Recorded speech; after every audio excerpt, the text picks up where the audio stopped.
Class is now in session. I am Professor Hockey, and today we'll be discussing the game between the Sharks and the Golden Knights, Game 1 of the first round of the Stanley Cup playoffs, and the Sharks have the 1-0 series lead with this 5-2 victory. And honestly, the Golden Knights have been a franchise this year and last year, but the Sharks have gotten a ton of mileage out of them. This, I think, was maybe their 15th game playing against the Golden Knights, and I have to say that this was probably their best game against the Golden Knights yet. It was just superb hockey for the majority of this game. I'd say a good 50 to 55 minutes. The Sharks were just completely dominant over the Vegas Golden Knights. It's the first period, and while the Golden Knights held an early lead in terms of shots, none were particularly dangerous onto Martin Jones, and then the Sharks started to get rolling. They get the goal from Joe Pavelski that deflects in off of his chin to make it 1-0 for the Sharks. Pavelski goes back into the dressing room for repairs, and to the surprise of...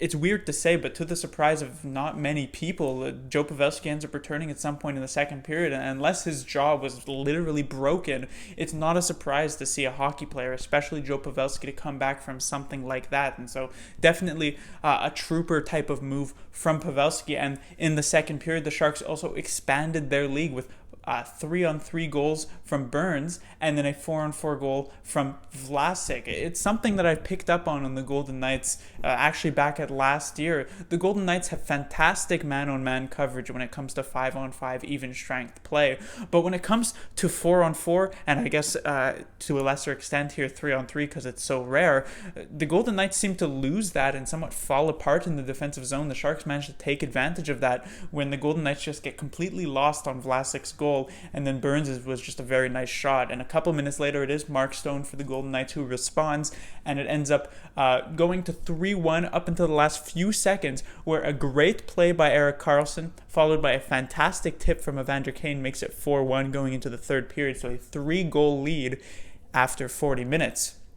But for any Sharks fan who watched any playoff hockey today, they would see that the Tampa Bay Lightning, the best team in the league, blew a 3-0 lead against the Columbus Blue Jackets, ended up losing that game 4-3 in regulation. So I'm sure no Sharks fan was happy and felt secure with a 3-0 lead going into the last 20 minutes. And the Knights ended up making it rather close. While they didn't get much of anything going for the first 15 minutes of the third period, Mark Stone quickly on a bad penalty from Kevin Labanc, who, by the way, was probably one of the few Sharks players who wasn't that great. Him and Nyquist, I felt like, sort of stood out as not playing that great of a game for the Sharks. Otherwise, everyone else seemed to be playing very, very well. But Mark Stone capitalized quickly, made it 4-2, and this was really when the Sharks' defensive zone coverage sort of began to fall apart. The Knights began to take a heavy advantage of the Sharks in the defensive zone, and somehow Riley Smith ends up getting a breakaway in the last couple of minutes. The Sharks,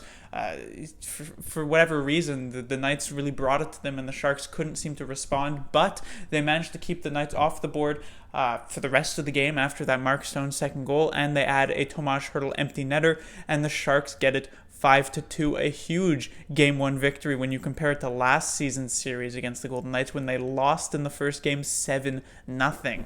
First thing to talk about would be Martin Jones, who had an okay game here tonight. He really wasn't tasked with doing much just because of the fabulous defensive play from the San Jose Sharks through and through, honestly. Jones made a couple of okay saves early on, in the first 40 minutes, a good one onto William Karlsson and such. He had no chance on Mark Stone's first. I didn't really like him on the second Mark Stone goal. It was a great shot from Stone, certainly picking that the far side, but I would have liked to see Jones play a bit of a better angle, but he certainly redeemed himself on the Riley Smith breakaway when Riley Smith pulls off a move that we've seen Jones get burned on multiple times this season, which is sort of the fake forehand, go backhand and slip it through the 5-hole. Martin Jones covers it well, holds the 2-goal lead for the San Jose Sharks, and they're able to, take advantage of that by getting the empty net goal and taking the 5-2 victory. So an all-around pretty solid game for Martin Jones. We'll see when the Golden Knights do respond in this series and start to get a lot more shots on net, as, again, the Sharks played so well defensively, if Jones is able to respond when that does occur. Next is Michael Haley, who was probably the biggest question mark in the lineup coming into this series. Would it be him? Would it be Donskoy? Haley ended up winning out in that, and we saw why, the reason why in this game. Haley actually played a very strong game, not necessarily play-wise, although he was pretty good play-wise, but he was an agitator. I think that the biggest moment of that was when he ended up trading penalties with Paul Stastny after he sort of got knocked down in the crease with Marc-Andre Fleury. Fleury sort of is definitely a nice goalie, very passionate goalie off the ice, but he is a fiery type of personality, similar sort of to Jonathan Quick, although nobody's as bad as Jonathan Quick, but really got into Fleury's head, it seemed, as Fleury was trying to lay some punches, inconspicuously, I guess you could say, as Fleury didn't end up getting called for a penalty. Only Paul Stastny and Michael Haley did. So he did his job. It would be basically a 0% chance that Donskoy draws into the lineup in this next game for Michael Haley. It's possible if someone gets injured or something, maybe Pavelski, but I doubt anyone sits out after what a fantastic game the Sharks played. And so Haley maintains his spot in the lineup for, at the very least, another game, and I wouldn't be surprised if he gets the majority of the games here left in this series, and the Sharks would have to reevaluate if they managed to move on, what to do with Donskoy and Haley. Finally, I'll talk about the 5-man defensive core. As I had mentioned in my review of the final game of the regular season for the San Jose Sharks, that Colorado game, in that what the Sharks' defensive pairings looked like was that it was going to be the play Ryan 5 or 6 minutes a night strategy going on into the playoffs. And I'll admit I was wrong, because Ryan did not play 5 or 6 minutes. He actually played much less than that, with just about 3 minutes in this game. A few shifts in the first period. I don't even know if he got a shift in the second. Definitely didn't get a shift in the third period. Ryan is basically just on the roster to submit and just sits on the bench for the majority of the time.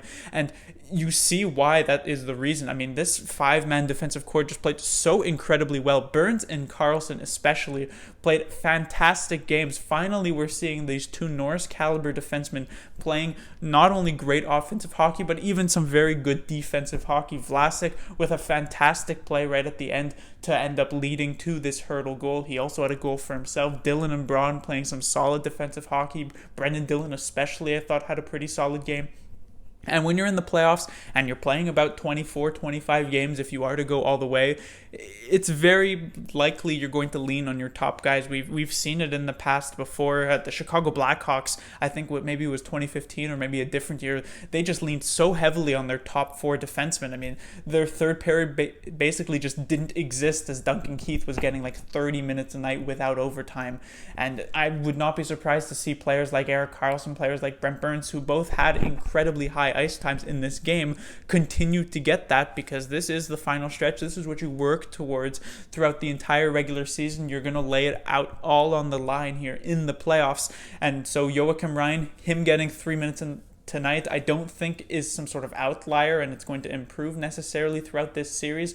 I would not be surprised if maybe it goes up slightly, but it remains relatively constant.